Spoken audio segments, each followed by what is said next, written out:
선생님, 지구 시뮬레이션 이론을 접하고 나서 이걸로는 아직 뭔가 부족한 것 같으니까 더 찾아보게 되는데 흔히 빨간 약이라고 하죠. 사람들과 비슷한 결로 가게 되더라고요. 어떤 식으로 흘러갔을까요? 선생님은 최근에 외계인 관련해서 폭로의 이슈가 더 많아진 거 아시나요? 그냥 가끔 뉴스에서 본 거 정도요? 근데 아주 짧게 나와서 정확히는 잘 모릅니다. 전 그래서 외계인 쪽을 파기 시작했어요. 그래서요? 외계인에 대해 찾아보니까 여러 가지 많이 나오더라고요. 그냥 UFO가 나타났네 그런 걸 빼고 말하면 생각보다는 진짜 고찰해 볼 거리는 많이 없었어요. 이집트 판화의 뭐 아이폰 형상이라든지 컴퓨터 형상화라든지 피라미드를 외계인이 지었다든지 이런 것들이었고요. 그나마 조금 흥미로운 게 하나 있었는데 이게 그나마 인간이 탄생한 이유나 상관관계를 다루어서 좀 보았어요. 책 이름은 외계인의 인터뷰라고. 근데 이거 알고 보니 사람들이 가장 많이 아는 UFO 추락 사건이더군요. 그런데 그 영상들을 찾아봤는데 생각보다 사람들이 그걸 믿거나 우울해하는 사람도 꽤 많았습니다. 어떤 내용이길래 사람들이 그런 반응을 보이나요? 내용은 1947년 뉴멕시코 로즈웰에서 UFO가 추락했는데 단 한 명의 외계인만 생존했다고 해요. 누군가는 그 발달한 외계인이 추락한다는 것 자체가 말도 안 된다고 하는데 또 어떤 곳은 UFO는 AI처럼 의식으로 운영하거나 몸은 더미 같은 개념이어서 직접 운전을 하는 건 극히 드물다고 하네요. 교촌치킨 좀 시켜줘. 배고프다.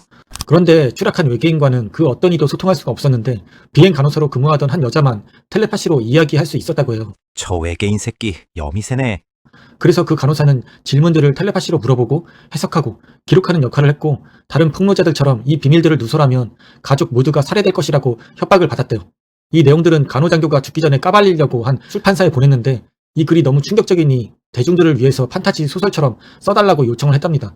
그런데 출판사와 작가는 그냥 빠꾸 없이 원본 그대로 책으로 출판했다고 하네요. 무슨 내용이길래 가족들까지 죽인다고 한 걸까요? 뭐 지배계층만 알고 있는 비밀이 있기 때문에 그러지 않을까요? 그런데 여기서 중요한 점은 제가 시뮬레이션 이론이나 종교, 영성, 철학 등에서 비슷한 개념이 나옵니다. 어떤 점이죠? 바로 핵심은 지구는 감옥 행성이라는 것입니다. 아까 말한 대로 외계인의 몸은 더미처럼 사용되고 실체는 영혼 같은 것으로 되어 있다고 하는데 지구가 아닌 다른 행성에서 살고 있었던 영혼들은 범죄나 무엇 때문인지 영성을 박탈당한 채 육신화해서 육체 안에서 살아가게 하는 노예래요. 그래서 진화론도 아니고 영적으로 깨어나지 못하면 영원히 감옥 속에서 산다고 하는데 그 감옥은 바로 죽음과 환생을 반복하는 윤회라고 하더라고요. 엄청 디테일한데요? 윤회까지 이어지고요? 네, 윤회에 대해서 종교와 같이 말해야 하는데 이건 너무 할 말이 많아서 먼저 외계인을 더 말하자면 지구 감옥에서 탈출하려면 내부에서 시작해야 한다고 정보를 주고 그중 감옥을 탈출한 사람은 예수와 부처 둘뿐이라고 하네요. 책에선 둘뿐인지 뭐 노자인지 장자인지 생각이 잘 안 나요.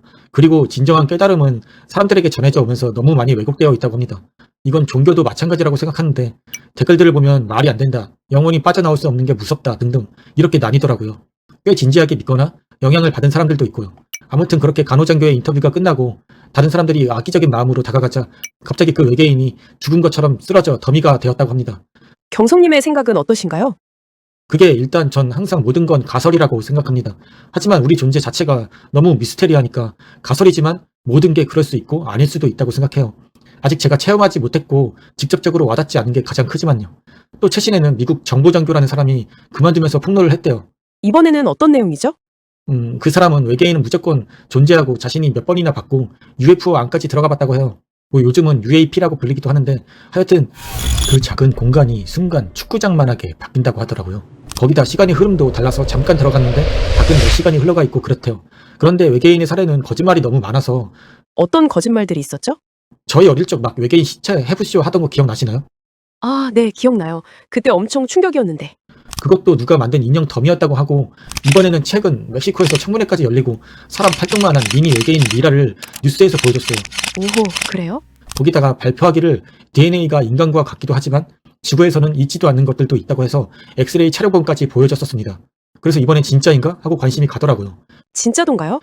아니요. 그 시체 해부쇼 같이 이것들이 사람 뼈를 모아서 붙이고 조작했더라고요. 아하, 아이고. 그리고 가장 유명한 UFO 추락했던 시골 마을은 그게 유명해져서 관광 사업으로 아직도 대대손손 먹고 산대요. 그래서 죽어가는 노인이 폭로하는 것도 이 한번 받쳐서 자식들을 위해 거짓말도 한다네요. 아, 그렇군요. 여기서 아까 말한 빨간 약처럼 줄줄이 음모론이 이어지는 게 그 첫 단계 단추가 외계인 이후 아눈나키라는 이야기였어요. 그게 뭔가요? 처음 듣네요. 아눈나키는 약 5천년 전 수메르 문명의 신화에 나오는 신들인데요. 이름의 뜻이 하늘에서 땅으로 내려온 자들 또는 왕족의 피를 이은 자들이라는 의미래요. 그리스 신화의 제우스나 포세이돈 같은 존재들의 조상님격이라고 보면 돼요. 근데 오늘날 아누나키가 유명해진 건 역사 공부 때문이 아니라 고대 외계인설 때문인데요. 1970년대에 어떤 작가가 수메르 점토판을 독특하게 해석했대요. 아누나키는 니비루라는 미지의 행성에서 온 외계인이고 자기 행성의 대기를 거치기 위해 금이 필요해서 지구에 왔다는 거예요. 금을 캐는 노동이 너무 힘드니까 자신들의 DNA와 당시 원시인의 DNA를 섞어서 인간을 일꾼으로 만들었다는 거예요. 흥미로운 이야기네요. 그리고 수메르인들이 남긴 기록과 유물들이 당시 기술력으로는 믿기 힘들 정도로 정교하고 천문학 지식이 엄청나게 발달해 있었고 현대인이 봐도 이거 혹시 외계인이 도와준 거 아니야? 싶을 정도의 디테일이 있거든요. 그래서 아누나키는 인류 문명의 미스터리를 설명할 때 빠지지 않는 주인공이 됐어요. 원숭이가 갑자기 사람으로 진화한 게 말이 안 된다라는 것도 포함되어 있고요. 그래서 아누나키가 DNA로 진화를 하게 만들었다라는 설이 많이 돌고 있어요. 또 일로힘이라고 히브리어로 하나님이란 뜻인데요. 하늘에서 온 사람이란 뜻으로 이것도 똑같아요. 신기한 건 이건 복수형입니다. 간단하게 말하자면 아담과 이브는 첫 인간 복제 실험, 에덴 동산은 실험실, 노아의 홍수는 실험 실패 후 리셋, 예수는 엘로힘과 인간 여성 사이의 혼혈이라는 것도 있는데 이것들을 보고 있으면 뭔가 잘 쓴 소설 같고 SF 영화 같다는 생각이 너무 많이 들더라고요. 그래서 외계인 이후 아누나키와 일로힘은 더 찾아보다가 그냥 놓았어요. 그렇군요. 근데 문제는 이것들이 지금 우리 인간에게 가장 영향력을 끼치는 것들이 섞여 있어서 더 그럴싸하게 느끼는 것 같아요. 윤회라든지 영원히 나갈 수 없는 감옥도 공포 마케팅 같고 설령 그게 다 사실이라고 해도 결국 이것들도 다 모든 것의 창조주는 아니니까요. 거기다 지금 내가 하루 벌어 먹기 살기도 힘든데 이런 게 다 무슨 소용인가 생각하면 현타가 오는 거죠. 아무래도 그렇죠. 당장 현실이 가장 중요하니까요. 네, 저도 알고 있지만 그래도 더 생각을 해봤어요.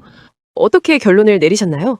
그래서 저 혼자 결론을 낸다면 지금 생각하는 건 인식과 드러남이에요. 외계인이 있다 없다의 중요성이 아니라 항상 양자역학처럼 있을 수도 있고 없을 수도 있다입니다. 이건 아까 말한 지구의 법칙과 유사한 것인데 세상의 법칙과 같다고 생각했어요. 생각 이후에 현실로 이루어지는 과정인데 이 과정이 사람마다 시간차가 발생해요. 다 같은 마음과 의식이 아니니까요. 그런데 한 인간이 어떤 생각을 시작해서 그것을 인식하게 되면 그게 실제로 나타나는데 집단은 그걸 아직 인식하지 못하죠. 서서히 입으로 귀로 듣고 전해 듣게 되는데 이게 돌고 돌아서 집단 의식이 생기고 그것을 충분히 받아들여질 때는 전체적인 현상으로 일어날 수 있다고 생각했습니다. 처음엔 입에서 귀로, 편지, 핸드폰, 인터넷으로 정보들이 엄청나게 빨라졌어요. 그래서 차원 개념으로 말하면 낮은 차원일수록 생각을 해도 현실화가 느려지는데 차원이 높아지면 현실화가 빨라집니다. 그래서 인간이 생각하는 것들이 점점 빠르게 나타날 거라고 느끼고요. 굉장히 심오하네요. 상담을 많이 했지만 이런 이야기를 하는 건 처음인데 저에게 아주 색다르게 다가옵니다. 물론 이런 걸 다 믿는 건 아니지만요. 네, 저도 마찬가지예요. 근데 외계인을 파다 보면 약간 점점 현실과 연결되는 통로에 음모론이 보이기 시작해요. 음모론이라면 어떤 거죠? 많이 알고 있는 reptilian이에요. 아, 그건 저도 많이 들어봤습니다. 유명한 사람들이 파충류라느니 그런 말들이요. 네, 맞아요. 아무래도 외계인 같이 인식되는 게 reptilian인데 이건 현실과 좀 연결될 수 있는 음모론이잖아요. 네, 그렇죠. 정치까지 연결되어 있는 사람이 파충류 외계인이라는 말도 있고 영화로도 나오니까요. 여기서 더 말한다면 파충류 외계인이 인간 사회를 지배한다는 구조가 정리된 형태인데 파충류로 나오게 된 이유는 아주 오래된 공포와 연결되어 있다고 합니다. 좀 더 들어간 건 찾아보지 않았는데 어떤 공포와 연결되어 있을까요? 바로 생존 본능, 공격성, 지배, 서열, 공포 반응을 담당하는 부분 때문인데 뱀, 악어, 도마뱀은 인류가 수백만 년 동안 경계해온 포식자이고 본능으로도 불쾌하고 위협적으로 느껴지는 존재라서요. 예전부터 전 세계 신화에 뱀이 나오고 실제 파충류가 지성체로 있었던 흔적이 있다는 말도 있는데 이렇게 본능적인 뇌를 파충류의 뇌라고 불러요. 결국엔 지금 숨어들어 살면서 reptilian이 인간으로 변신한다는 것이죠. 사람들이 많이 알고 있는 건 눈동자, 피부 이런 것들이 뉴스 인터뷰에 순식간에 실수로 파충류처럼 드러난다는 것인데 이건 사실상 뱀파이어, 늑대인간, 도플갱어 같은 고전적 괴물 서사와 비슷해요. 거기다가 요즘은 짧은 영상에 강한 이미지들로 깨 소비되고 반박도 어려워요. 그리고 여기엔 나는 속지 않는 사람이라는 자기 정체성이 만들어지는데 reptilian을 믿는다는 게 깨어있다, 너희는 모른다 이 구조가 강력한 거죠. 아, 그렇군요. 역시 컨텐츠 같은 느낌이 물씬 나는군요.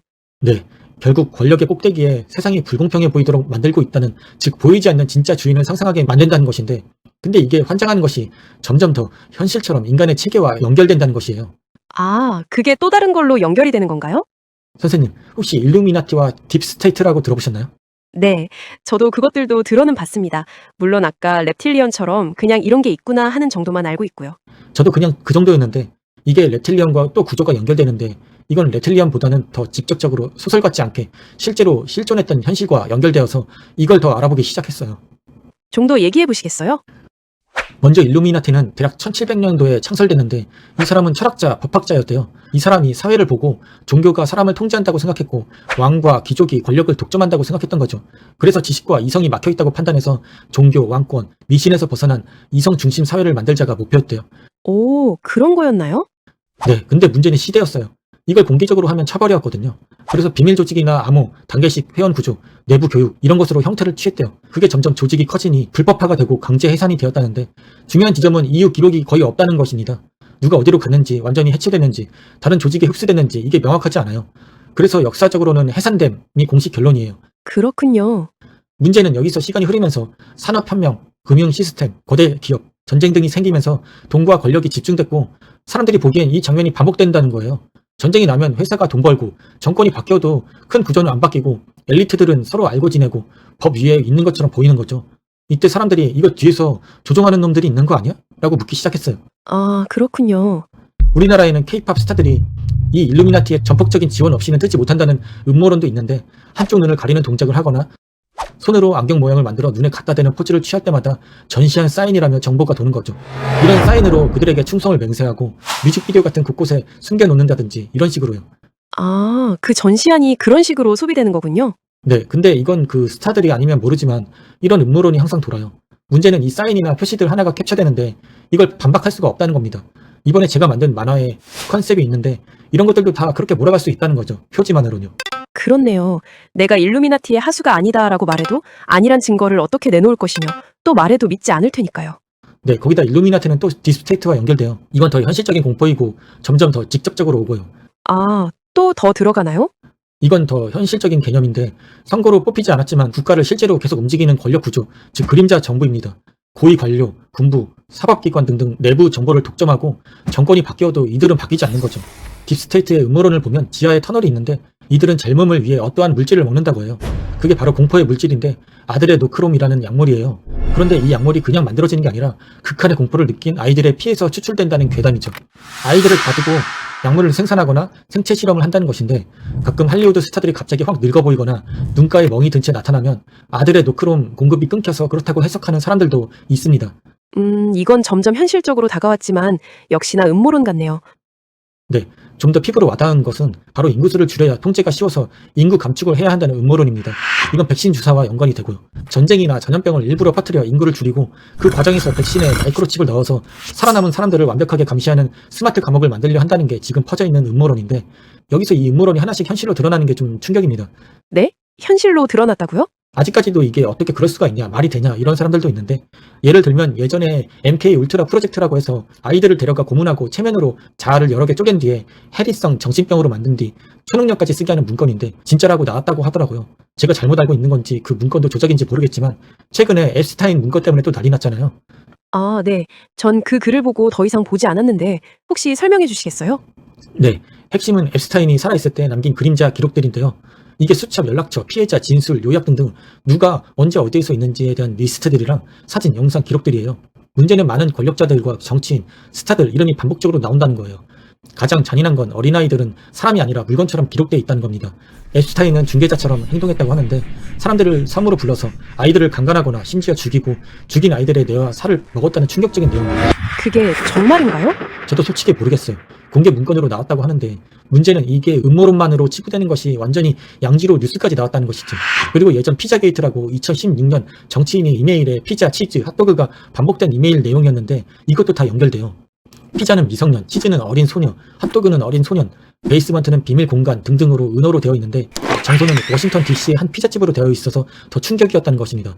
그때는 음모론으로 사람들이 치부했는데 이번엔 앱스타인이 문건이 나오고 나서 입이 다물어지지 않는다는 것이죠. 이 모든 것이 다 공통 패턴이 미성년, 고립, 공간, 엘리트만 접근한다는 것이에요. 오랜 시절에 했던 재물을 바치는 의식, 식인들을 지금 권력을 잡은 정치인이나 스타들이 협박이든 뭐든 결국 했다는 것이 충격적인 것이죠. 아이고, 저도 머리가 혼란스럽네요. 근데 이게 왜 지금 공개가 됐는지도 모르겠어요. 지금 공개되고 있는 시점에서 정치적으로 일부러 창작되는 것도 많고요. 여기에 더하면 나사는 달에 가지 못했다랑 평평지구 등등 여러 가지가 있는데 이것들은 방금 말한 것들에 비하면 사실 아무것도 아니죠. 그래서 너무 복잡하고 정신이 혼란해서 외계인하고 이런 음모론들은 손에서 잠시 뗐어요. 앞으로도 계속 뭔가 뒤집히고 알 수 없고를 반복할 테니까요. 휴, 아무래도 그러는 게 좋겠네요. 그래도 방금 말한 외계인부터 지금 앱스타인 문건까지 공통된 지점이 하나 있습니다. 어떤 거죠? 바로 지구 시뮬레이션처럼 우리가 가짜를 소비하고 진짜를 보지 못하게 하는 핵심이요. 외계인, reptilian, 일루미나티, 딥스테이트, 앱스타인 등등 전부 다요. 하지만 지금 당장은 왜 내가 살아야 하는지에 대한 답은 없구나 하고 생각이 들었어요. 흥미롭고 분노하기는 했지만요. 그래서 이후론 종교를 탐색하셨다고 하신 거군요. 네, 물론 외계인이 말하는 윤회 같은 부분들이 흥미로웠지만 일단 다른 쪽으로 눈을 돌리고 종교가 없지만 종교를 찾아봤어요. 거기에 제가 왜 이 고통을 겪고 왜 살아야 하는지, 도대체 인간은 왜 태어나고 죽는지에 대해서 알아보고 싶었거든요. 그렇군요. 어떻게 보면 다행이라고 생각이 듭니다. 그런데 전 분노에 휩싸여서 이런 생각들이 들었어요. 만약 신이 있다면 왜 악을 방관할까? 왜 고통들을 그냥 내버려 두는 걸까? 그럼 신은 능력이 없고 그런 신이 아니란 말이 정말 맞는 걸까? 이 질문들은 계속 머리에 맴돌다가 결국 답을 내릴 수 없는 질문을 내려놓고 그래도 제가 조금은 그럴 수 있겠구나 하는 느낌으로 다가오는 것들을 바라보기 시작했습니다. 종교와 인간 그리고 윤회를 좀 더 제 식대로 철학을 통해서요.